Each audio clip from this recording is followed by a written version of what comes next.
El puerto de Arguineguín, en el sur de Gran Canaria, se prepara para recibir otras 5 pateras localizadas esta misma tarde por un helicóptero de salvamento marítimo, mientras se van acumulando las que han ido llegando en los últimos días. La Salvamar ha acudido ahora a su rescate para remolcarlas hasta un lugar seguro.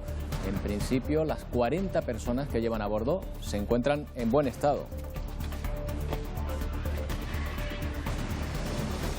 ¿Qué tal? Buenas noches. Suponemos que en esta ocasión Salvamento Marítimo tiene claro dónde llevarlos y qué embarcación debe remolcarla, porque unas conversaciones que se han hecho públicas en las últimas horas demuestran cierta descoordinación entre los elementos que acuden al rescate de estas embarcaciones. Nosotros no tenemos conocimiento de que lo tengamos que recoger nosotros. Y hay que tomar decisiones antes de llegar la embarcación de rescate a la zona, ¿eh? Yo estoy jugando con vidas en la banda, tío. Ya hemos recibido instrucciones de que nos hacemos cargo nosotros de ellos. ¿Vosotros os lleváis el cayuco, por favor? Pero ¿y en el puerto dónde lo pongo? El problema es que hay tanto dentro del puerto que es que ya no hay donde atracarlo. Pues como han escuchado, la saturación del puerto de Arguineguín parece evidente, pero Cristina Suárez, está confirmado que las 5 embarcaciones se están rescatando ahora mismo y se dirigen hacia allí.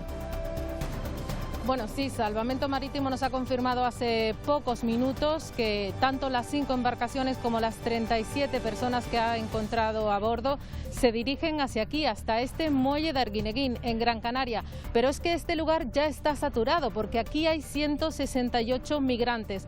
Por eso, Salvamento Marítimo baraja hacer nuevas derivaciones a otras islas una vez todos estos migrantes hayan llegado a este puerto. Pues ya ven que son decisiones que prácticamente se toman sobre la marcha. Esas 5 embarcaciones se dirigen ahora mismo a puerto. La presión migratoria aumenta y genera cuestiones que solventar. Por ejemplo, Pilar, ¿qué hacer con las embarcaciones que se van acumulando? Sí, ocurre, por ejemplo, Roberto, en el puerto de los Cristianos, en el sur de Tenerife, donde fueron trasladados los últimos inmigrantes rescatados ayer. Los vecinos se preguntan qué tratamiento se debe dar a estas embarcaciones y comprueban que se amontonan sin que nadie haya recogido siquiera los enseres que estas personas llevaron consigo durante la travesía. El Ayuntamiento de Arona ya se ha puesto en contacto con la delegación del Gobierno para ver cómo se solventa esta situación. Bueno, como siempre, sobre el COVID, sin lanzar las campanas al vuelo, encontramos hoy un dato esperanzador sobre el COVID-19 en Canarias. El propio presidente Ángel Víctor Torres ha confirmado la tendencia a la baja de la ola de contagios en las islas. También se ha mostrado optimista el presidente Lorena de Cobo sobre el plan de reactivación económica y social de Canarias. Ha finalizado esta reunión para sacar adelante el plan de reactivación económica y social de Canarias, una cita que ha tenido lugar en sede de presidencia del Gobierno de Santa Cruz de Tenerife y que ha reunido en torno a una misma mesa a los agentes sociales, administraciones públicas y a los distintos partidos firmantes de este pacto. Colegios y familias viven con incertidumbre estos primeros días de curso a medida que van surgiendo contagios en los centros. Hasta el momento hay 10 centros en Canarias con casos de contagio entre sus alumnos o el personal docente. Enseguida les vamos a recordar el protocolo en estas situaciones, que pasa por tratar de aislar el grupo burbuja donde se detecte algún positivo. Muchos padres podrán ocuparse de los niños que queden en cuarentena gracias al teletrabajo que el Gobierno estatal pretende regular de la manera más rápida posible. Este mismo martes se podría aprobar la nueva ley de trabajo a distancia tras el acuerdo logrado por el Gobierno, patronal y sindicatos, que ya han dado vía libre al que podría ser el borrador definitivo para la nueva normativa de trabajo a distancia tras más de 2 meses de negociaciones. Vamos ya con las cifras de contagios en Canarias, donde, por cierto, el primer dato a destacar es el número de pruebas PCR que se están realizando, casi 15.000 en solo 72 horas. Esto es un récord en las islas. Pero lo mejor es que esas pruebas, María Mendoza, señalan una buena tendencia y que los contagios han disminuido en las últimas 24 horas. Sí, se confirma esa tendencia a la baja de la pandemia en Canarias. En las últimas 24 horas se han notificado 127 positivos por COVID-19 y justo además en el día, como dices, que Canarias ha alcanzado un récord en la realización de pruebas PCR, casi 15.000 en 72 horas. Tenerife ha vuelto a ser la isla que más casos ha registrado desde ayer, con 58, aunque Gran Canaria sigue siendo la isla más afectada con más de 4.700 casos activos. Ninguno nuevo han sumado hoy La Palma y El Hierro. En cuanto a los brotes en el Hospital Insular de Gran Canaria, que ya han sido estabilizados, hoy se ha notificado un nuevo fallecimiento con graves patologías previas. Ya son 215 en total en toda Canarias. Pues Canarias parece que está consiguiendo que la incidencia acumulada de contagios por cada 100.000 habitantes vaya bajando poco a poco, gracias a que el número de contagios diarios se rebaja. Decíamos antes que ni mucho menos lanzando las campanas al vuelo, pero sí viendo cómo evoluciona positivamente esta curva. Lo vamos a ver en el siguiente gráfico, cómo esa curva desciende. El pasado 27 de agosto se situaba, ahí lo ven, en 79 contagios. El 2 de septiembre llegamos a los 106, a las 106 personas. Una semana después bajaba, aunque continuaba por encima de 100, 104. El pasado miércoles se alcanzaban las 67 y hoy estamos en 54 contagiados por cada 100.000 habitantes. Esa es la cifra que estamos manejando, porque es el dato que manejan, por ejemplo, Reino Unido y Alemania para abrir las fronteras a los turistas que vengan a Canarias. Por lo tanto, este dato, este índice de incidencia acumulada es el que debe ir bajando y el que estamos consiguiendo bajar hasta ese número de 54.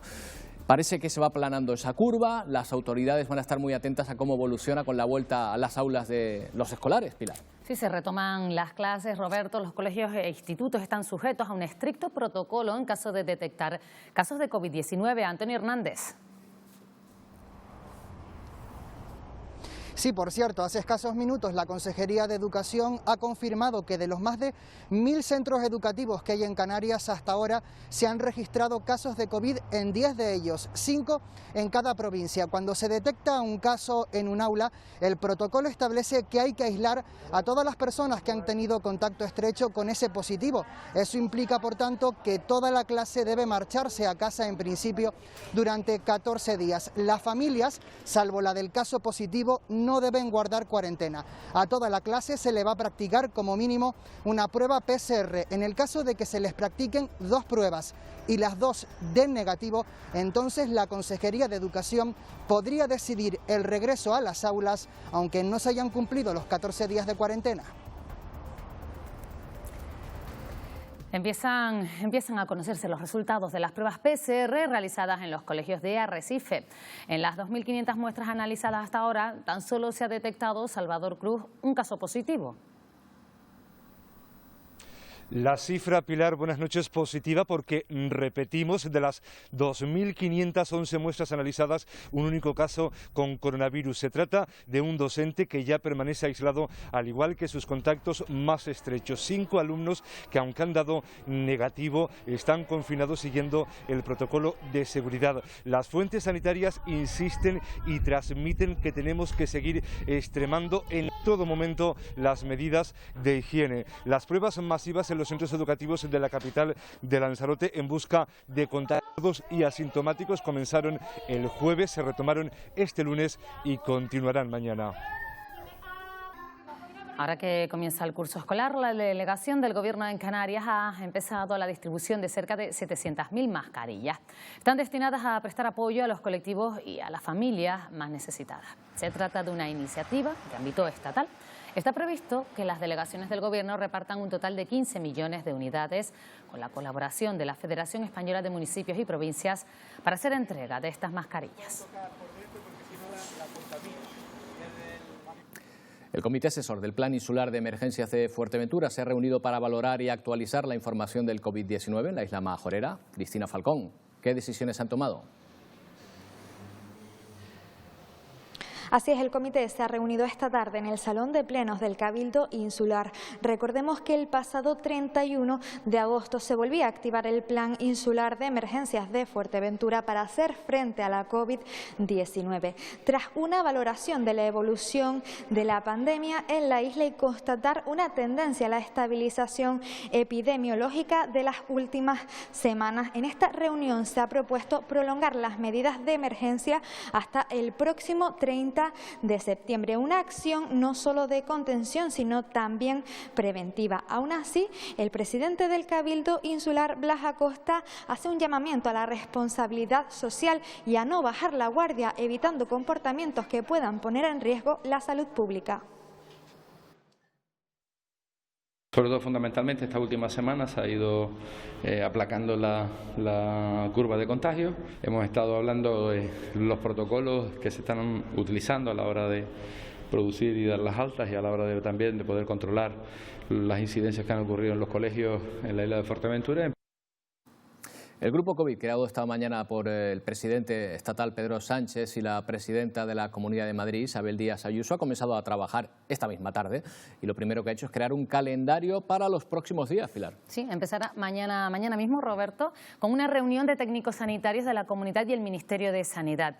El objetivo es frenar la curva de contagios cuanto antes en Madrid. Esta mañana Pedro Sánchez y Ayuso se han reunido para unificar fuerzas contra la curva de contagios en Madrid. El resultado, la creación del grupo COVID formado por expertos sanitarios de ambas administraciones. Este grupo va a funcionar en base a un principio de cooperación. Lo quiero subrayar, este es un principio de cooperación, en ningún caso de jerarquía. Nuestra voluntad, la voluntad del Gobierno de España, es respetar el ámbito competencial de todas las comunidades autónomas, en este caso de la Comunidad de Madrid. Somos muy vulnerables, somos el kilómetro cero de las carreteras, de las líneas ferroviarias, del Aeropuerto Internacional de Madrid-Barajas. Y yo le ruego al Gobierno que con nuestra ayuda, con los medios de la comunidad y además con fórmulas creativas de colaboración, se puede conseguir testar quién entra en nuestro país. La creación de este grupo llega después de que el Gobierno regional anunciara medidas de restricción de la movilidad en 37 zonas de 6 distritos y 8 municipios. Los vecinos y las vecinas de barrios como este se han encontrado hoy con el panorama que están observando a mi espalda. Controles policiales donde se les pide que justifiquen sus entradas y salidas. Eso sí, hoy tan solo se les está recordando las nuevas medidas restrictivas. Será a partir del miércoles cuando serán multados y no pueden llevar encima una justificación. Otro punto de interés es el aeropuerto. Sánchez se ha comprometido a estudiar nuevas medidas para Barajas, pese a que supone el 0,2% de los contagios. El Ministerio de Sanidad ha comunicado 31.428 casos más de coronavirus y 168 fallecidos desde el viernes. El Gobierno afirma que las medidas que se están tomando en estos momentos para frenar la curva de contagios son dinámicas y se pueden modificar, aunque insisten en que creen que son suficientes. Madrid, seguida de País Vasco y de Navarra, son las comunidades que más contagios han registrado en las últimas horas. Fernando Simón ha afirmado que se puede empezar a hablar de una segunda ola, ya que aunque la situación en España no es homogénea, confiesa que los contagios se incrementan. Tenemos una situación en la que, sin que sea igual en todos los territorios, sí que a nivel nacional tenemos un incremento claro, con un peso importante de algunas comunidades autónomas, pero también es cierto que hay otras que están descendiendo. Y por lo tanto, sí que tenemos una segunda ola, si lo queremos llamar así, pero lo cierto es que tampoco está en la misma fase todo el territorio. Miramos al exterior. En Europa, Reino Unido ya tiene el mayor número oficial de fallecidos por COVID-19 y los asesores científicos de su gobierno aseguran que el problema se va a agravar durante el invierno. Al otro lado del mundo, en Venezuela, preocupa el comienzo del curso. Justo coincidiendo con el fin de una cuarentena radical, Venezuela afronta ahora otro problema añadido a la pandemia de la COVID-19. El gobierno decidió suspender las clases hasta final de año, pero la brecha digital hace imposible el acceso a la educación para unos 5 millones de estudiantes de primaria y secundaria. Ya estamos más preparados, pero existen muchas limitantes. Estudiantes que no cuentan con conectividad. Es el caso de Yusmari Jaramillo, madre de 3 niños. Me parece chévere para esperar que todo lo de la pandemia pase, pero preocupante porque estoy en la misma situación, no tengo teléfono inteligente. Solo unos pocos tendrán acceso a la tecnología a través de sus familiares.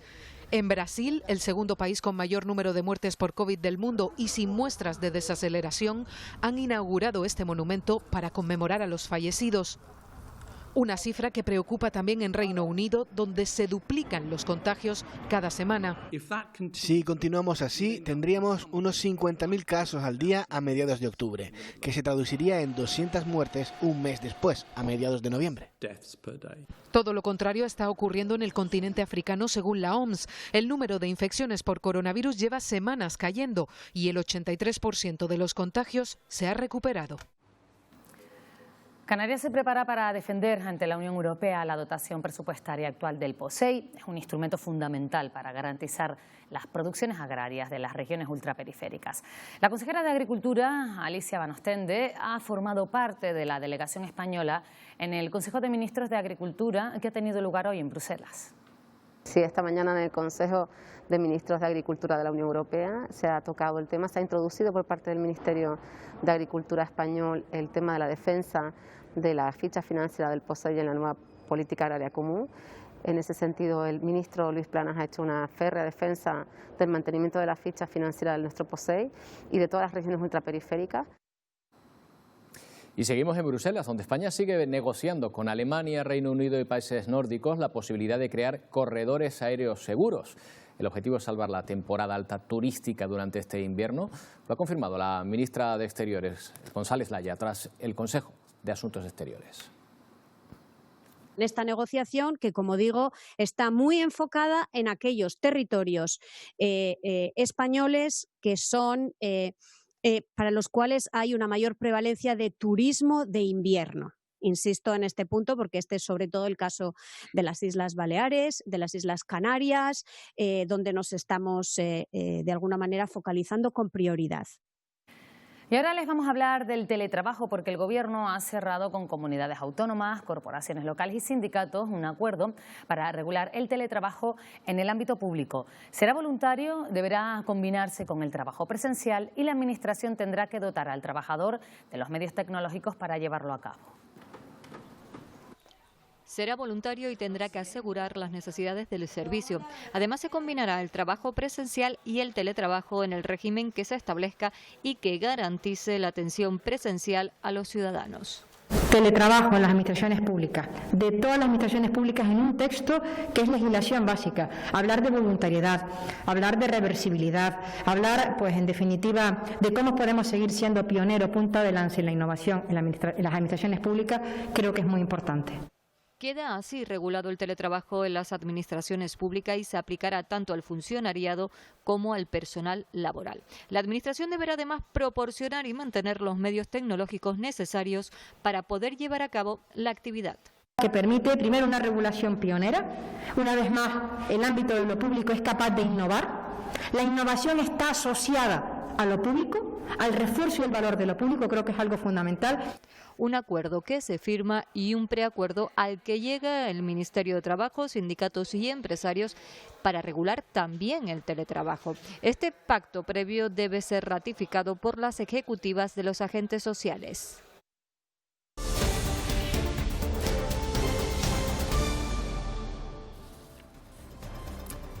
Un helicóptero de salvamento marítimo ha localizado este mediodía 5 pateras a unas 120 millas de Gran Canaria. Hasta la zona se ha desplazado ya la Salvamar para socorrer a unas 40 personas. Son 37, según el último recuento, que iban a bordo de estas embarcaciones. Ahora se dirigen, según las previsiones, aunque esto podría variar, al muelle de Arguineguín.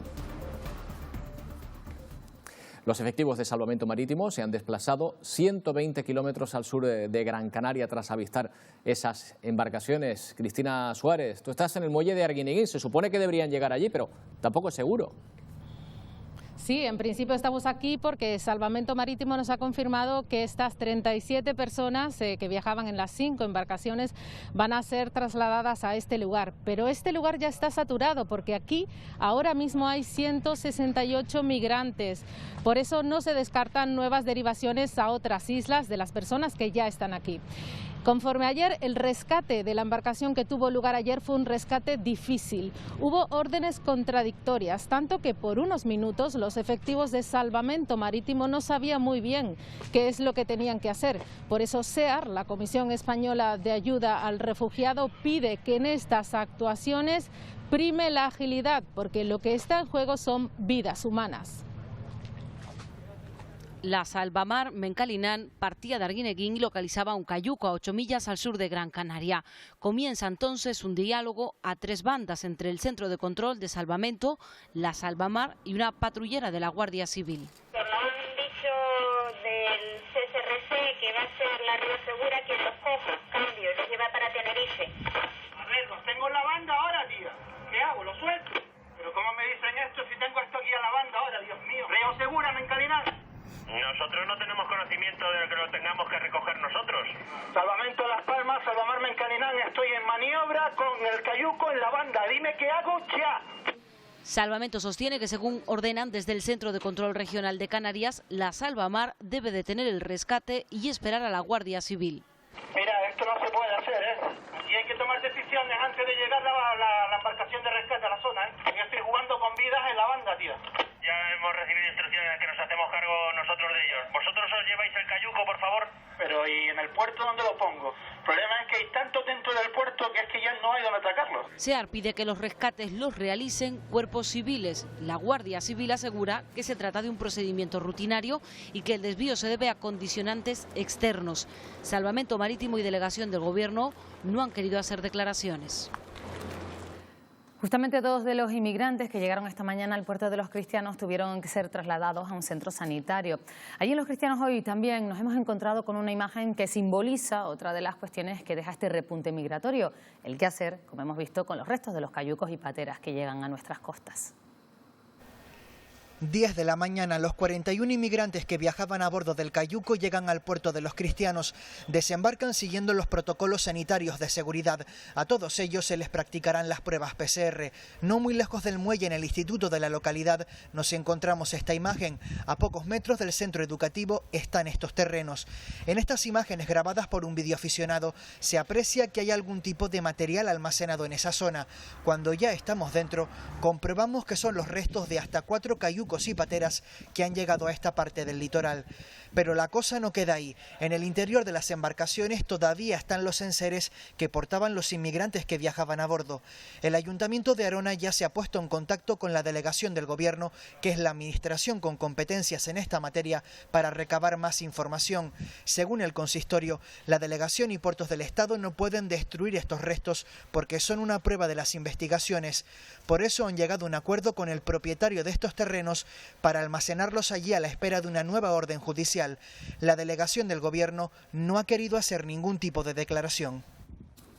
A la situación migratoria se refería esta mañana el presidente del Gobierno de Canarias y el del Cabildo de Gran Canaria, precisamente a esta isla es donde más pateras han llegado en los últimos meses.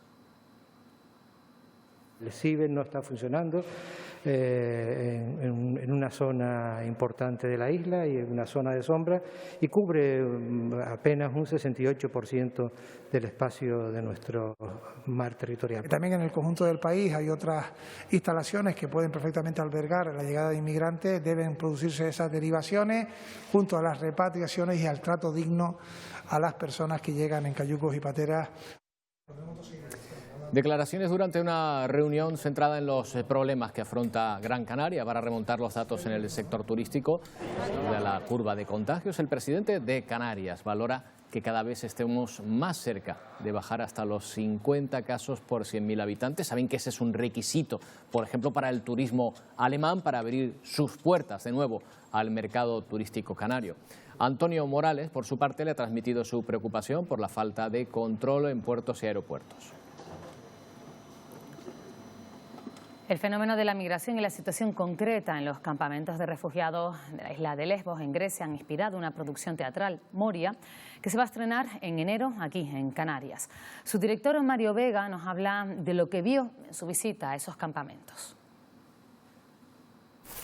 Los chalecos de niños que nos encontrábamos allí no flotaban, son chalecos de mentira.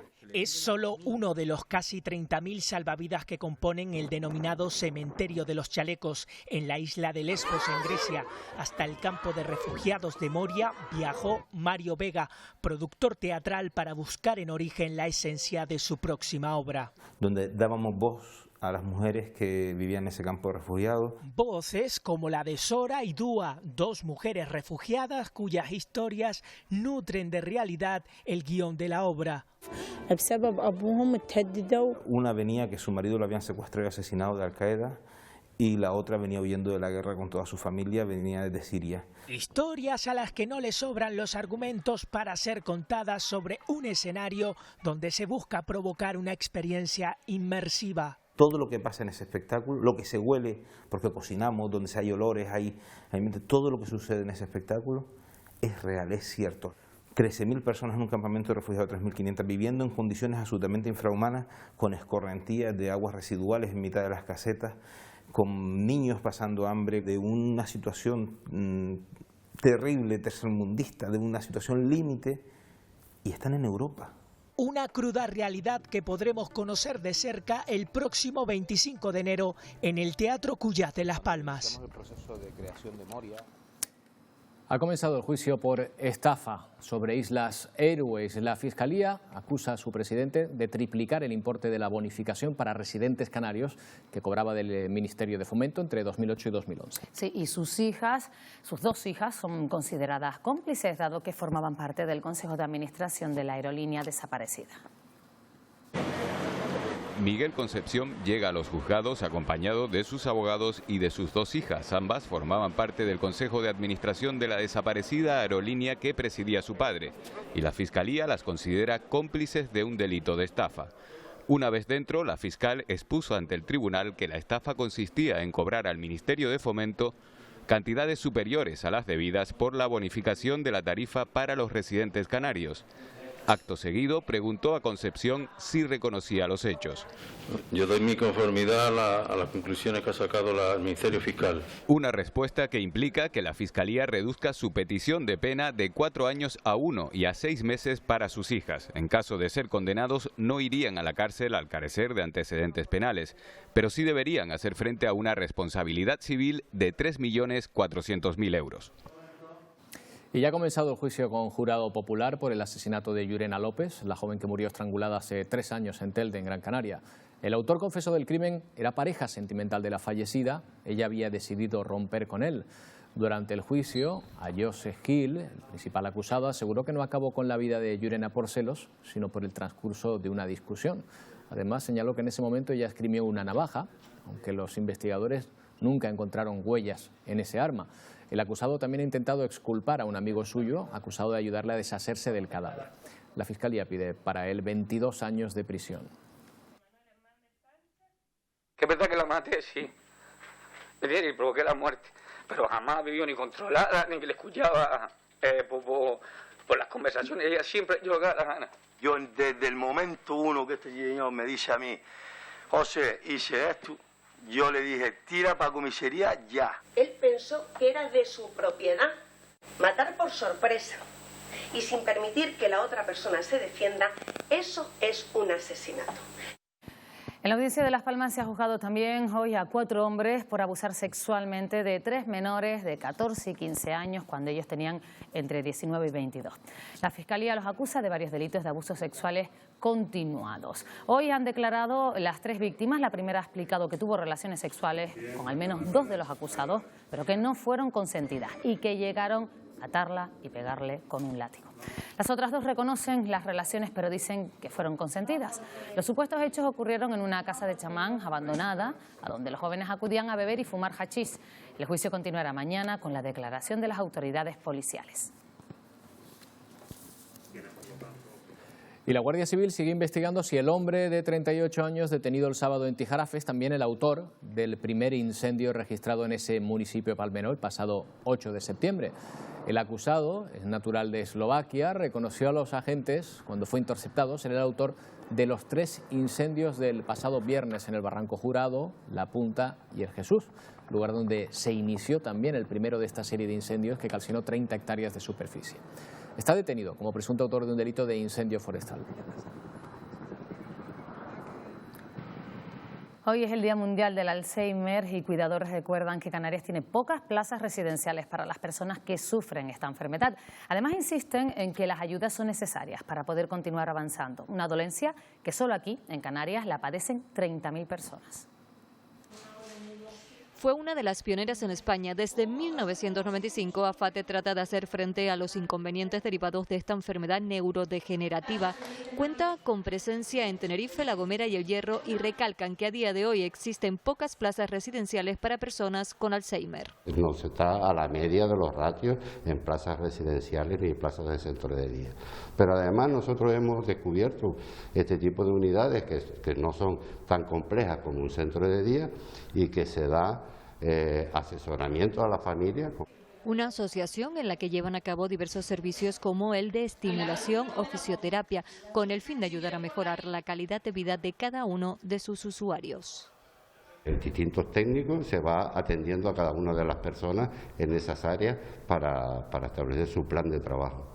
Una enfermedad que afecta a las personas que la padecen, pero también a sus familiares. Todas las personas y familias que tienen un familiar con Alzheimer nos cambia muchísimo la vida porque ellos son lo primero y todo hay que reordenarlo en función de ellos. Una planificación de cuidados temprana minimiza el impacto psicológico, el impacto físico, incluso el impacto económico en la unidad familiar.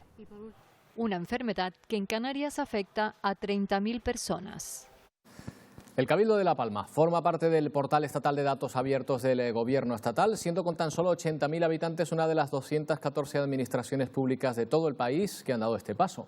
Esta iniciativa se pone en marcha con la finalidad de lograr un gobierno abierto y transparente. Se incorporan 327 conjuntos de datos en diferentes formatos y de uso sencillo. Esta información se va a ampliar periódicamente de manera que pueda ser utilizada por todo el personal interesado, tanto empresas como ciudadanos.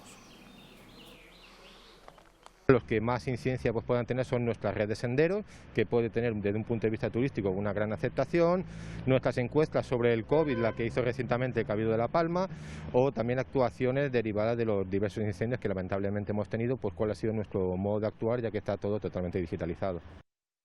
Y esto que van a ver ocurría este sábado en Puerto Rico, en Gran Canaria, sobre las 4 de la tarde.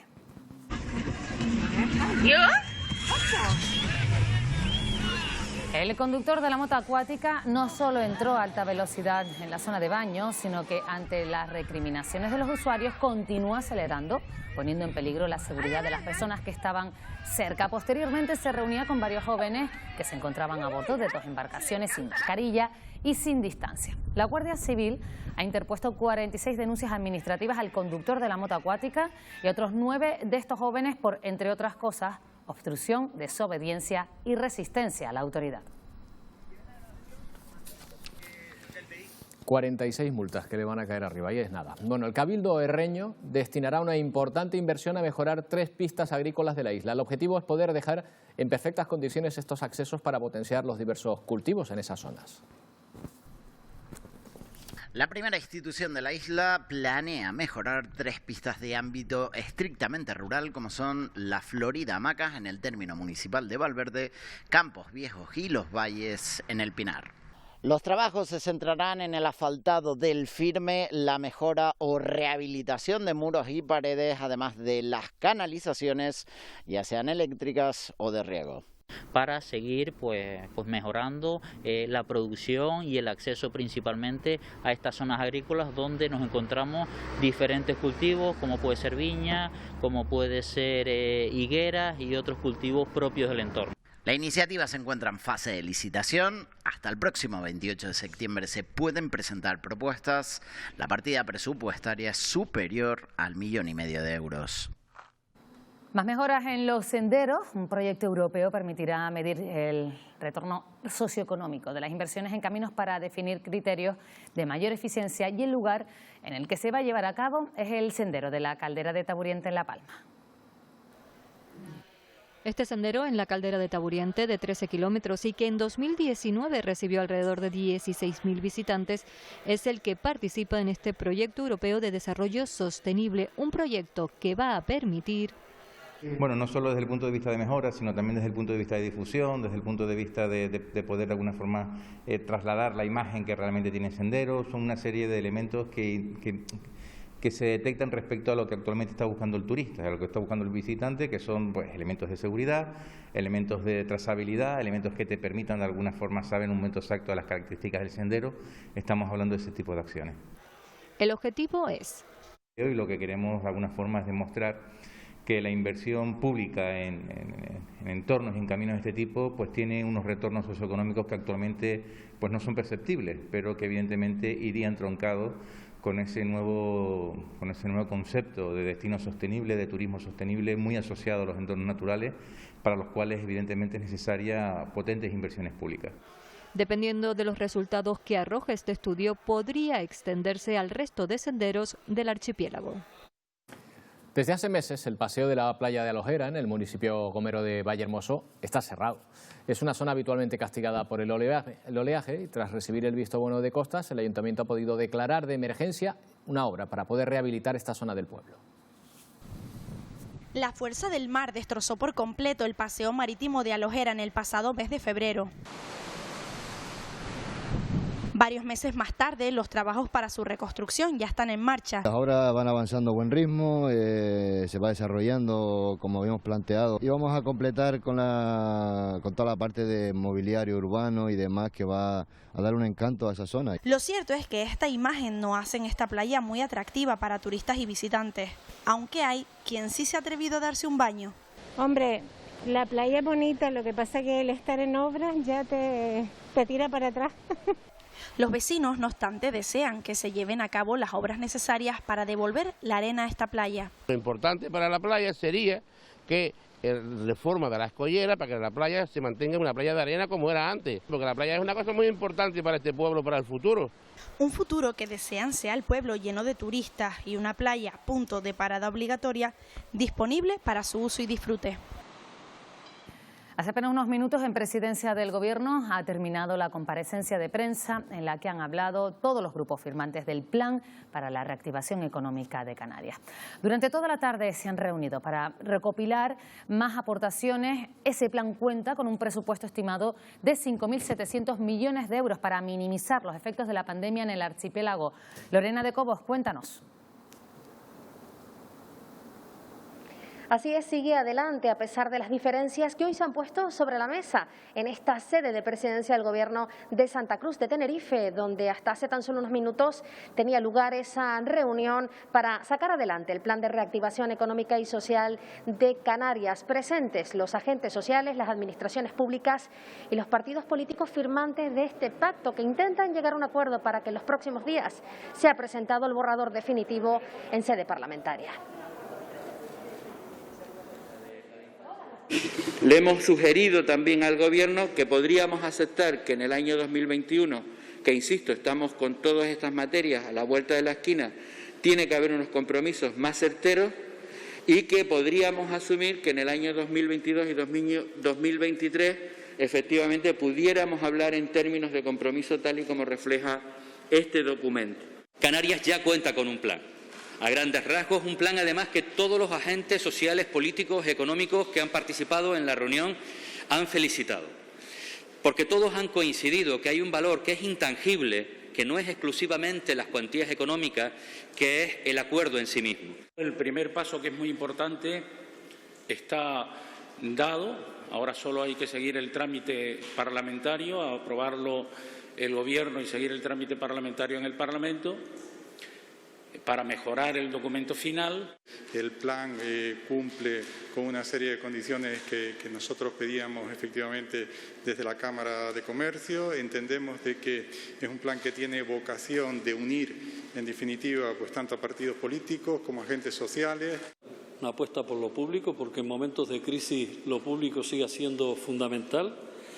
Una apuesta también por el empleo en Canarias.